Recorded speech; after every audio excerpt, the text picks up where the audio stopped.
Your gift can be anything. You can't look at it as simply running, jumping, singing, and dancing. But I tell you one thing, your gift is the thing that you do the absolute best with the least amount of effort. For me, it was comedy. So once you identify it, then that's the beginning of it. But there's a lot of work to do even after you identify your gift. You know, you can believe you're something all you want, but if you don't work towards it, you're just sitting there, it's gonna be empty. Failure means you've now learned another valuable lesson that pushes you one step closer to success. It means go in another direction. It means you have to go in another direction. Failure is not the end all. No. People keep getting buried under failure. I bet you that you have failed more times than anyone in this room. Absolutely. I promise you have. I'm willing to bet that I have failed more times than anyone in this room, because I have attempted so many things that you have no idea what I've attempted and failed. But I don't let the failures define me. It's God pointing you in another direction. And it's clear about that. And you've got to be willing to go with that bend, because that bend in the road is the only way. Success is not a straight line. It is not. It's crooked, it's down in a valley, it's back up over a mountain. See, I'm a seed, I really am. But a seed has to be planted. A seed got to have dirt put on top of it. If you take a seed and throw it on the concrete and walk off, the sun just burn it up. But guess what? Logically, in my mind, it doesn't make sense that to grow something, you should dig a hole, put it down in there, and cover it with dirt. Logically, that don't make no sense to me. But though. See, dirt is necessary for growth and development. Dirt builds character. Dirt gives you the push-through factor. Dirt makes you come with it when you don't feel like coming with it no more. And you get dirt in a lot of different ways. All of y'all that had dirt thrown on you. And dirt ain't always what you want. It's somebody talking about you down on your job. It's somebody accusing you of something that you didn't do. It's somebody telling you you ain't gonna make it. It's somebody sharing information about you that ain't true.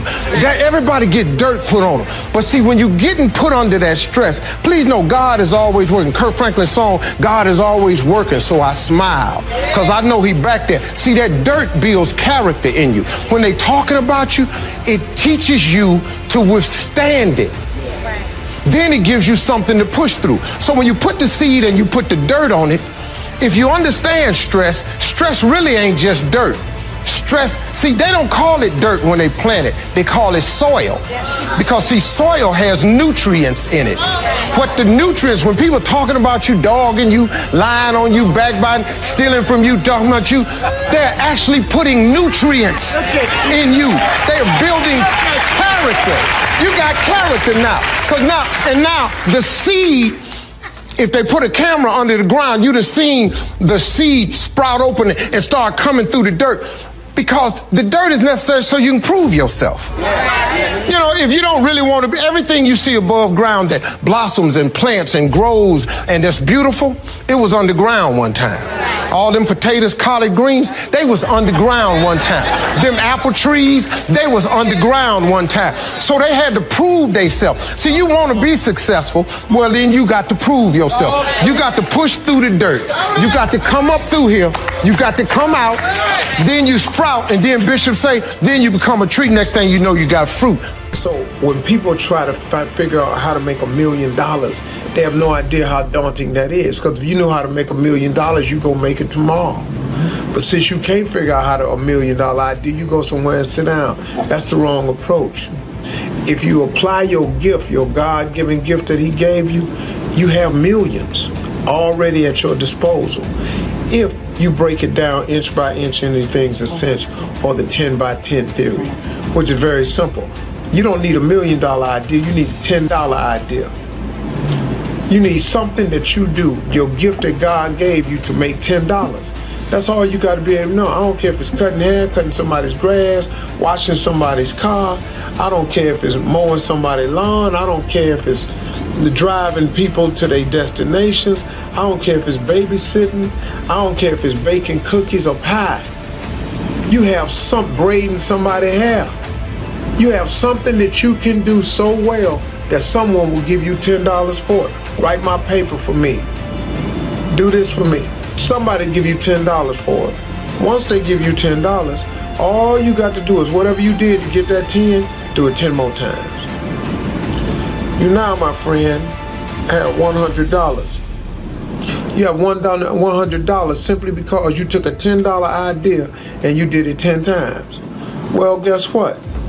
If you take that $100 that you made since you've done it 10 times and you do it 10 more times, I got news for you, my friend. You now have $1,000. $1,000, you make $1,000, guess what all you got to do? You got to multiply that effort again. Do whatever you did to do $1,000, do it 10 more times. My friend, you now have $10,000. You got $10,000 now. Imagine if you was making an extra $10,000 a month. Just imagine if you was making an extra $10,000 a month. That's $120,000 a year. But I got news for you, my friend. Whatever you did, whatever it took to make yourself $10,000, all you got to do is do it 10 more times. 10 more times, my friend. You now have $100,000. I got news for you now. If you can make $100,000, you're just a step away from being a millionaire, man. Because now you hire a few more people to help you out, that you can do portions of what you do, so you can duplicate that effort. And one more time, just one more time, do it 10 times. Man, that sounds hard. It is hard. But what else you got to do? What, you gonna stop at the 100,000? All you got to do is duplicate your efforts by 10. You duplicate your efforts by 10 times 100,000. Welcome to the club, my friends. You are now a millionaire. Congratulations. You became a millionaire with a $10 idea. So stop bogging yourself down trying to figure out how to make $1 million. Do what you can do to make $10. And then do the 10 by 10 theory. Inch by inch, anything's a cinch. One of my weak points in my personal life is I don't like technical stuff. So even though I have to be on Twitter and Instagram and Facebook, I don't care for that. So guess what? I find somebody who loves to do that. You know, I find somebody who has a strength where I have a weakness and I partner with them. All you're trying to do is get to the goal. No one gets there by themselves. Everybody needs help. Now, when you know what you got going for you, be confident, not cocky. Managing your strengths, knowing what they are, and don't let nobody talk you out of it. And that gets you fight ready. You get fight ready like that. You got to know you. Helps you develop your skills. All the while, you're developing your strength. You just got to keep developing the strength. Don't let anybody talk you. At the same time, you must work on improving your weaknesses. So I've had to, in spite of myself, get on Instagram, get on Twitter, get on Facebook. I got to do the videos whether I want to or not, because the world is moving to social media. If I had as many followers as Kim Kardashian, I probably wouldn't even have to do this TV show.